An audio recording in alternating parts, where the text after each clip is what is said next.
Yeah. All right, let's start getting into these races. I want to start on the West Coast and move east. I don't know how much we're going to be able to talk. I mean, so Prop 50 is the big issue in the California ballot. That Yep. deals with redistricting, whether or not California can go for the next 3 cycles, despite the fact that they already voted for a constitutional, for a Yeah. state commission. Okay. I don't see any data that suggests that Republicans have a shot there. Is Yeah. that It looks to me from everything I've seen, and I'm not involved directly with it, it looks like, the yes is in the mid 50s on that. And you only need a simple majority in order to pass. I think what's happened with that amendment, it's basically become partisan, and everybody's put their Democrat and their Republican jersey on. And the problem the Republicans have with that initiative out in California is there are more Democrats than Republicans. But you just mentioned the important point. There's all this money being spent on this thing. I think it's well over $100 million when it's all said and done. And there's a lot of people that are saying it's unconstitutional in the state California Constitution to do mid-district redistricting. We dealt with this in New York during the last cycle. So it's going to be all this money may be spent. The Democrats may win the ballot initiative, but then it could be found out that this is actually unconstitutional. So I don't think, what happens tomorrow is going to be the end of what we're seeing on redistricting in California. That's fascinating. I mean, it is interesting. But let me ask you this, just from a lessons learned standpoint. When we started this discussion about Prop 50, the streak for Republicans on ballot initiatives in California was pretty good. They Yeah. had sort of bragged, hey, generally speaking, we do well on these things. Kevin McCarthy went out and talked about raising a Yeah. boatload of cash.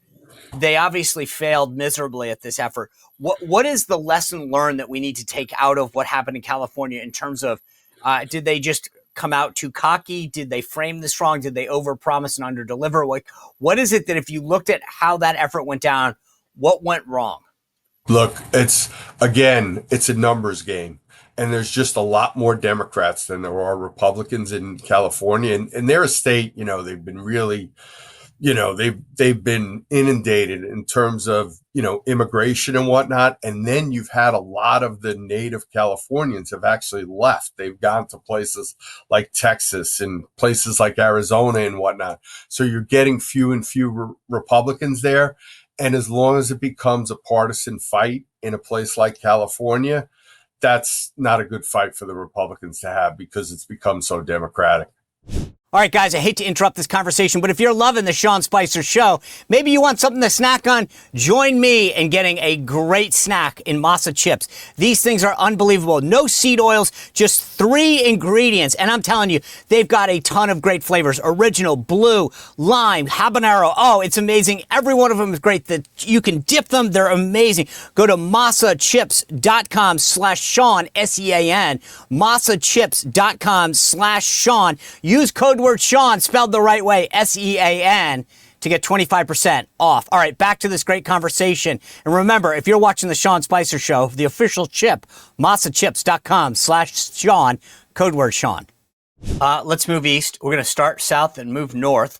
So we'll start here in Virginia, where I am. I want to put up on the screen for everyone the Real Clear average, the Real Clear Politics polling in the last several polls. If you go back to mid-October, the 16th. You've got the Washington Post poll, Spanberger plus 12, Quantus Insights the 19th of October, Spanberger plus 5, Suffolk University, Spanberger plus 9, Christopher Newport University, the 10th, October 21st, Spanberger plus 7, Roanoke College on the 22nd of October, Spanberger plus 10, Trafalgar Inside Advantage, Spanberger plus 4, and then Atlas on the 25th of October, Spanberger plus 9, Echelon Insights, October 28th, Spanberger plus 12, The Hill and Emerson on 10/30, just a couple days ago, Spanberger plus 12. They have the Real Clear Politics average, Spanberger leading Winsome Sears, the Republican, by an average of 8.9. Yeah. Is there? I mean, that's all blue. Yeah. And look, I think it's going to be closer than that. What was interesting was right after the Jay Jones scandal broke, things seem to be tightening. And we've seen obviously a major shift in the attorney general's race where it looks like, Jason Miyares still has a legitimate shot of winning the attorney general's race. We saw that tightening right afterwards, but you see this every day because you're down in the DC, Virginia area. The mainstream media has basically tried to block out that scandal. Now, if you're watching the Sean Spicer show, if you're watching conservative news media, you see and you hear about it, but the mainstream media has basically tried to say nothing to see here. And one of the real ironies of the Virginia governor's race is, look, I'm old enough to remember last year when Barack Obama was castigating, especially African American men, telling them, you have to vote for Kamala Harris because she's black. Now we saw Barack Obama down there yesterday, and he's telling people, no, don't vote for the black woman. You've got to vote for the white liberal elitist. I mean, it's pretty amazing what's going on. The fact that they have to bring Barack Obama down there shows you that they do have some turnout problems. They are having some problems with their base down there. It's going to be interesting to see how things play out. But I think the real key you want to look at is the lieutenant governor's race. Okay, I want to get to that for a second. But by the way, just two interesting side notes. I don't know if this caught your eye up there in New Jersey, but it gets worse, my friend Jim. Yeah. The NAACP, the National Association for the Advancement of Colored People, endorsed the white woman, Abigail Spanberger, not the Winsome Sears, who would be the first woman of color in Virginia's history. The first, It just says something that you have an opportunity to put the first female woman of color in the Virginia governor's mansion, the seat of the Confederacy, and the NAACP says, no, we're going with the white woman. All right. And Sean, I'm going to give you one up. I was on the other side when we lost to Doug Wilder with Marshall Coleman back in 1989. It was one of my first big governor races with my brother John back in those days. The New York Times, the Washington Post used to start off every single article on that race as the historic nature of Doug Wilder's candidacy, which, by the way, it was. And they used to say L. Douglas Wilder, grandson of slaves. But now that you have the historic nature of Winsome Sears' campaign, we don't hear about that. And especially from these liberal organizations like the NAACP. It's crazy. All right. I just want to ask you one thing about the list of the poll organizations that I read off. Hill Emerson, Echelon Insights, Atlas Intel, Trafalgar Insider Advantage, Roanoke College, Christopher Newport, Suffolk, Qantas Insights, Washington Post, Shar. Is there anyone there of that list that you should, let's start with this, that you don't even pay attention to them? They have a history of horrible numbers. Yeah, look, I get always nervous with any of the media outlets that are doing polls. We've seen it, even NBC yesterday, only 41% of their sample actually voted for Trump. Last I checked, Donald Trump got about half the vote in the country. Right. So they're undersampling the Trump voters. There was another one. I think the Washington Post, it's only about 35% of their sample actually voted for Trump. So I get anything that's related to a college, anything that's related to the media, I always get nervous about. And look, guys like Trafalgar, Atlas Intel, they've done a pretty good job. The folks, I know them a little bit over at Echelon Insights. And look, I think what's happened again, we saw that tightening of the race coming right after the Jay Jones scandal, but I think they've kind of moved on from it. And I think the Democrats are getting a little bit of an advantage based off the shutdown in Virginia. Okay. You mentioned the lieutenant governor's race. John Reed, the Republican, versus Ghazali Hashman, or I can't even pronounce. Anyway, Why do you think that's the race to look at? I think in a lot of ways, it's the AG's race is going to be the more important one to look at. But I think, again, usually what happens in Virginia, it's usually all three. When we worked for Jim Gilmore, when we worked for George Allen, it was the same thing. By the way, it was like that with Doug Wilder back in the day. And Doug Wilder was he was actually a good Democratic governor. He wasn't one of these insane Democrats like we get now. But I think the real race to look at there is the attorney general's race. Probably the lieutenant governor's race will be very similar to what happens in terms of the governor's race. And the interesting part about it, it's very different than New Jersey. New Jersey, the voters there overwhelmingly want change. In Virginia, they're actually, one of the things that the Republicans are dealing with is complacency, because for the most part, they like the direction that Youngkin and Donald Trump are kind of taking things. They like what's going on with the economy. Glenn Youngkin's a net positive statewide in terms of Virginia. So I think the real race to look at there is the attorney general's race, because you're seeing Miyares is either tied or he's actually ahead. Let's put that up. I'll put that up for you right now. I mean, the funny thing is, if you go all the way back to June, it's all blue. Jay Jones, Jay Jones, Jay Jones. And then at literally the first poll in October from Signal, it turns all red, right? It goes Trafalgar +6, VCU +3 for Miyares, Trafalgar +5 for Miyares, coefficient +4 for Miyares.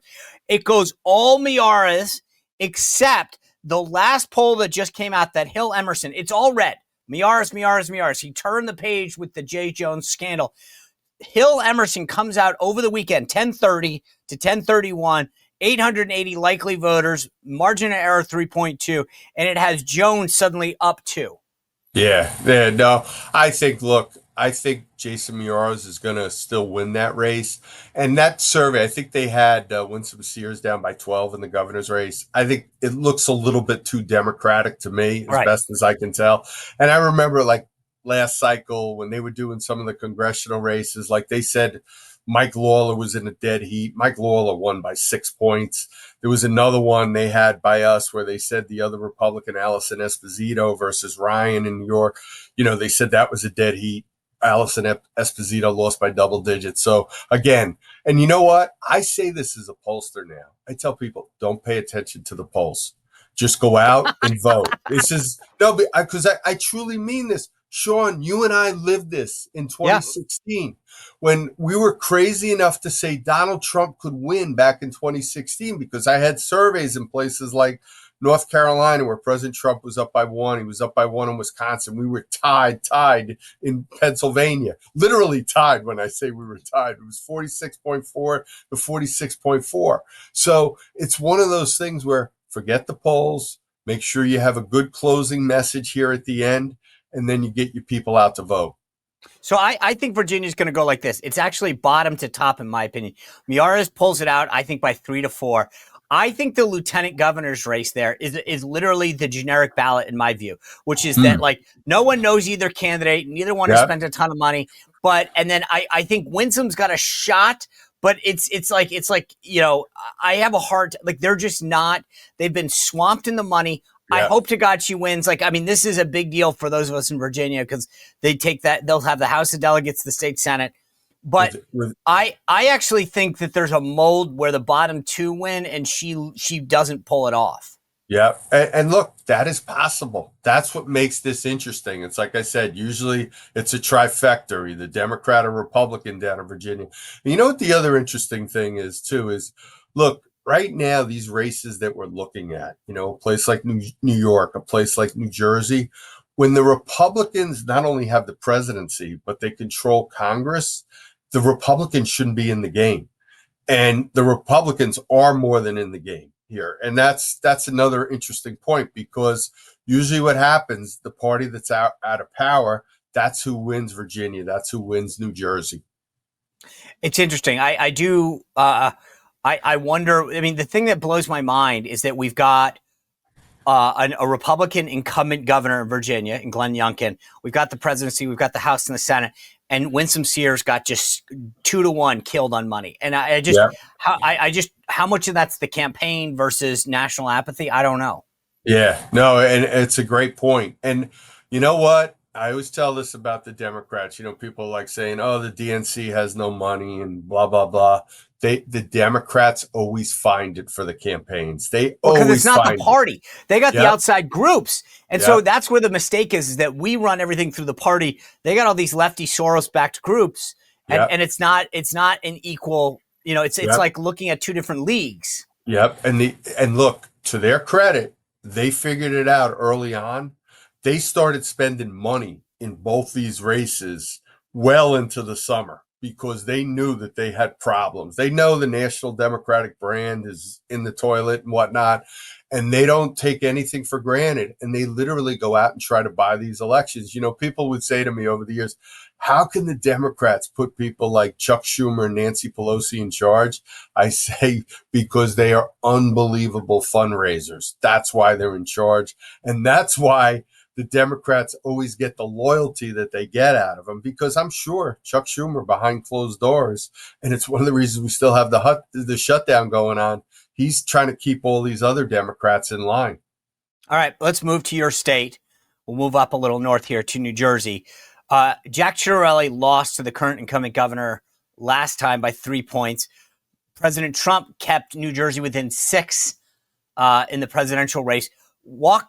Explain to me, before we get into the actual poll numbers, where is New Jersey in the universe? Were those one-offs? Is it trending? Is there something to be seen here in terms of the movement of the state as a whole? That's a great question. And I think what you're seeing is the voters in New Jersey, they want change. You've got 6 out of 10 of these voters in New Jersey are telling you the state is off on the wrong track, which, by the way, is different than what you're seeing in Virginia. For the most part, voters will tell you in Virginia that they like the direction of the state, which they're dealing with some complacency there. And what you've got is a lot of folks, the number one issue by far in New Jersey is cost and affordability. And that's where the fight's been about. I was talking about before how the Democrats have literally come out early in this race. The first ad that Mikey Sherrill ran out of the box was a flat out lie. She was saying that Jack Ciattarelli wanted to raise the sales tax up to 10 cents, up to 10%, which was totally untrue. He was talking about what they do in a place like Tennessee where they don't have an income tax. I remember when I saw the quote and I'm like, that's not Jack, because Jack is a tax cutter. So look, and what you're seeing is in a place like New Jersey, you look at what just happened in the presidential race where President Trump won Passaic County, New Jersey. I got that I was going to ask you about that. I got that in my notes. It's a majority minority county, Hispanic, Black. Donald Trump did really, really well there. Jack has done a really good job campaigning in those areas, and he has a couple dozen like real Democratic endorsements from Democratic mayors in some of these, urban areas, in some of these cities, and he's done a good job of reaching out to these folks. It almost reminds me a little bit of Pennsylvania, not that long ago, which, Pennsylvania, obviously, they've got Pittsburgh, they got Philly, they got their urban core, and you've got you've got your urban pockets in New Jersey, but in a lot of ways, New Jersey is one big suburb. And where, Pennsylvania, remember they used to tell us it was part of the blue wall? Now it's become the ultimate swing state. Now, I'm not saying New Jersey has become Pennsylvania yet, but it's becoming more and more of a swing state. So look at places like Bergen County, New Jersey. Look at places like where Donald Trump actually did better than Jack Ciattarelli did in the last presidential race. And I know the Ciattarelli campaign has really made it a point of emphasis to reach out to those kinds of areas. So 8:00 polls close Eastern tomorrow in New Jersey. When you say look at Bergen County, if Ciattarelli, what does he need to do well there? Does he need to win it? What does Bergen County need to look like for Jack Ciattarelli? He probably needs to at least tie in a place like Bergen County, or maybe only lose by a point or two. Because if you look back, basically, both Murphy and Kamala Harris, they got about 52. I think Murphy got like 51% of the vote there. And then you also have to see, okay, how did they turn out? Because what's interesting is what's happened in central New Jersey, which is places like Ocean County and Morris and Monmouth. Those counties there, especially a place like Ocean's become the place where when Bergen County gets too expensive, You go buy a place down in Republican Ocean County where the property taxes are much cheaper. They've got good schools and there's really not any crime down. The Republicans do a really good job down there. It's the place you move before you go to Florida or go to some other low tax state and whatnot. So I think those are the places I'd be looking at, is probably up north, looking at Passaic. I'll look at Bergen and then see did the Republicans really run up the numbers in Ocean? Because the other piece of this, a lot was made about early voting, and they're saying, well, it looks like the Democrats have about a 250,000 vote advantage. Jack is getting a significant number of Democrats. You know, you saw one survey that came out recently. He was getting a large portion of the black vote in there. Jack needs probably to win about 15% of the Democrats in order to win. He's got to win independents by double digits. That's just the math there. If he can keep that up and he can win, get a significant number of the Democrats, and the other county I'd look at is Gloucester County down in South Jersey. It's not a huge county, but it's the ultimate swing county where it goes about, 48, 49 Democrats and Republican. Okay. So let's talk about the polling there.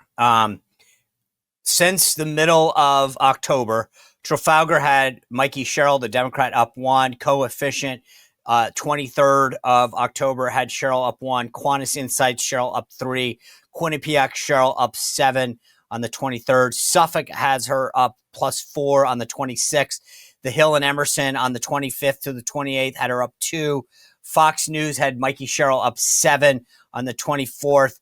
And then Atlas has the race Sherrill up 1 from the 25th to the 30th with 1,639 likely voters, very small 0.2 margin of error.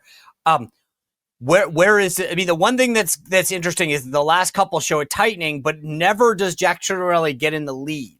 Yeah, and look, I think the race is neck and neck here. I really believe that. I think if the Republicans have a good day tomorrow, I think they're going to win this thing, because all the energy I'm seeing on the ground and I'm seeing locally and whatnot, and I get all over the state for various things, whether it's work or other related things. I was down the Jersey Shore last weekend.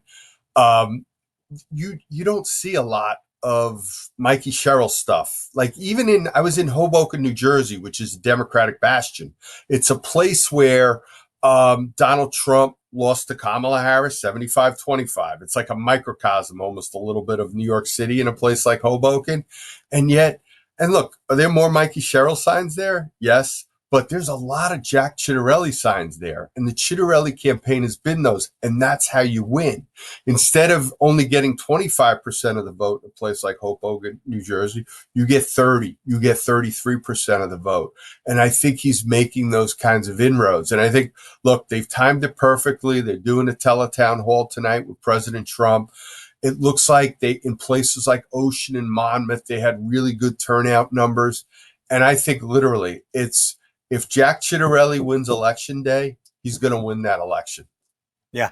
Interesting. I'm glad you brought that up. 7:00, President Trump doing a town hall for Virginia voters, and then at 7:30, a teletown hall with New Jersey voters. So just a little bit from now. But I do want to pivot now to New York City. Okay, because you talked about don't believe the polling, and I'll do the same thing I did with the other states. Let me just read you, since the 22nd of October, here's what Real Clear Politics has. Yeah. Victory Insights on the 22nd, Mandami +18, Manhattan Institute +15, Suffolk, Mandami +10, Quinnipiac, Mandami +10, Marist, Mandami +16, Fox News from the 24th to 28th, 971 likely voters. They have Mandami up 16. The Hill Emerson, check this one out, Jim McLaughlin. 10-5 to 10-28, 640 likely voters. Mandami up 25, which I think is nuts. Yeah. Atlas Intel 25 to 30, 1,587 likely voters. Mandami +7. Now, here's my theory on this, and you tell me as a pollster.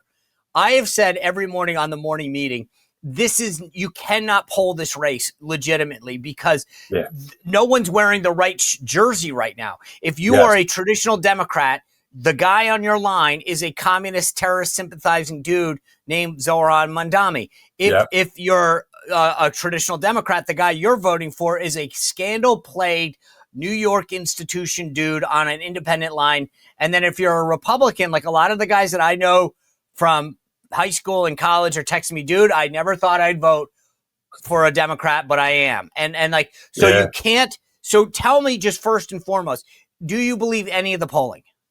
No. And as your point is, it's all over the place. And look, the other thing I always look at when you're polling in a place like New York City, you need to do bilingual polling. And this race, one of the things I learned in the old days from my old boss, Arthur Finkelstein, politics is very tribal, especially in places like New York City. And I think a lot of these polls, they're not taking into account Hispanic voters. Like I did some polling for Mike Bloomberg back in the day, and our polling was right on the money. And one of the reasons why we were doing Spanish speaking bilingual interviews before it was cool. And I think the other thing is look, I think their models are probably not right here. And the reason why I'm going to tell you that is that we've already had 750,000 people that have voted early in New York City. They're projecting a turnout of over 2 million people. The last time we saw a turnout like this in a general election for New York City mayor was when David Dinkins was running against Rudy Giuliani back in the day. So that's the kind of, and I was going to use the word excitement, but it's not really excitement. I think there's a lot of people out there just trying to save New York. Now, if the Atlas Intel poll is right, it's only 7. And you look at a lot of these early voters were boomers and older folks and whatnot. That's in Andrew Cuomo's wheelhouse. And the problem with our friend Curtis Sliwa is when I was looking at one of the polls not too long ago, he was getting less than 60% of the Republican vote, and he was only getting about half the Trump vote. What he needed to do was Donald Trump got about a third of the vote in New York City last time. And one of his best districts, believe it or not, was Alexandria Ocasio-Cortez's district. If you remember after the election, she said she wanted to know why he had such a big improvement. She was going to listen to people as to why he did so well in her majority Hispanic district. So I think, look, I think you're right. I think it could be interesting, and I think it's going to be closer than people think in New York tomorrow. I agree. That's what I keep saying. The turnout, because to your point, if you model off 750,000, which is roughly what it was 4 years ago, and you have double that, a lot of young people and it's both ends. It's younger and older. And then your point too, and there's a lot of people saying that, in Manhattan, the early vote was really high, and it was lower in places like the Bronx. Early voting probably helps, probably in a place like Manhattan, probably helps Mamdani. In a place like the Bronx, I would say it's probably more helpful to Cuomo. All right, let's just assume, and I just want to that the Democrats have a good night tomorrow night, that they end up winning. I still, like I said, my Virginia belief is that we could get all 3 pulled over the top, but it also depends on the ground game right now, because it's that close that I think in both states that the ground game's worth 3 points, and so we'll see who does it better. Yeah. Let's just, for the sake of argument, assume that Democrats have a good night. What is the takeaway looking forward to the midterms? Do you think that anyone should look into the crystal ball and say this means X or Y, or is that just, hey, they had a good night? And look, they're supposed to win New Jersey. They're supposed to win Virginia, and they're supposed to win the New York City mayor's race. And I think the big takeaway is probably going to be, it's going to be Zohran Mamdani, because as well as he's done in New York City, and another point I want to make, while I despise his politics, I think the guy is going to destroy New York City if, God forbid, he gets elected the mayor of New York City. The guy has run a good campaign. He's run a good grassroots campaign. He's been on message the whole time. He understood the whole idea about affordability and whatnot. But what I'm also seeing is in places like out in Long Island, in Nassau County, he's got a 69% unfavorable rating. In the Hudson Valley, his negatives are in the mid 60s. So people are looking at this. And by the way, I think that our friend Jack Ciattarelli is actually going to get some help, especially in northern, in places like Bergen County and Passaic. that they're going to want to check and balance on a guy like Mamdani because they're so affected by what happens in New York City. But I think that's going to be the real story here is, you've got people like Barack Obama trying to play both sides with the Marxist socialists. And then you've got others like, somebody like Josh Gottheimer, and you've got John Fetterman saying, hey, we got to get away from this whole socialist Marxist thing. You know what the irony is too about John Fetterman? John Fetterman beat Connor Lamb because John Fetterman was looked at as the liberal. He was the liberal. He was the progressive in the race. And now he's become like a voice of reason in the Democratic Party. It just goes to show you how far radical lunatic left, as President Trump likes to say, the Democrats have gone. It really is insane that there's a guy that probably will get elected mayor that's a communist, sympathizing terrorist hanging around with kind of guy. And yet I'm blown away and to your point that you've got Obama and all these guys going in, supporting him. Anyway, the last thing I want to ask you is this, Jim. I keep seeing these national polls about redistricting and what parties being right now. And Democrats look like in all these latest public polls, ABC News, there's a News Nation poll out, shows that it's a tie. ABC News, Dems +2, Dems +2. But here's my question for you. Does it really matter if you're doing a national poll about what party's up and down? Yeah. And at the end of the day, after redistricting is all done, there's only about 20 seats in play. Is that a fair way to look at the midterms? I'll be the first one to tell people. I say the generic ballot at the national level is really overrated when it's all said and done, especially now more so than ever, just simply because, as your point, I was just looking at inside elections. They only have like 13 pure toss-up races. Now, some of this stuff is going to change with what happens in California and Texas and all this other kind of stuff that's going on with redistricting and whatnot. But I think it is a little bit overrated. And look, Sean, there's going to be a lot. It's going to be an eternity for the next year. So much is going to happen. And I think one of the best things that the Republicans have going for them, Donald Trump was left a mess. He was left a foreign policy mess. There were wars all over the world going on. We all know what was going on in the Middle East. The economy was a disaster. And I think, quite honestly, his economic policies are the best thing that we have going for us. Tax cuts, energy deregulation, energy independence, things like our fair trade, all this capital that he's bringing into the country, Sean. I think what we're going to see, and we saw this before COVID. He had his best numbers ever. Best numbers on the economy, best numbers in terms of his job approval right before COVID. And it was right after they overreached on impeachment. So I think a lot is going to happen. I think the most important thing is that the Republicans need to keep their eye on the ball, and we need to keep talking about our successes and keep talking about how crazy the Democrats have become. And look, the Democrats used to always yell and scream about the Republicans being the party of obstruction. The Democrats are the ones that have given us this historic shutdown. Totally agree. Jim McLaughlin, always love our conversations. Thanks for being here, and let's cross our fingers for tomorrow night. Amen. Well, if you enjoyed this content, make sure to like this video, subscribe, and click the notification bell to get more.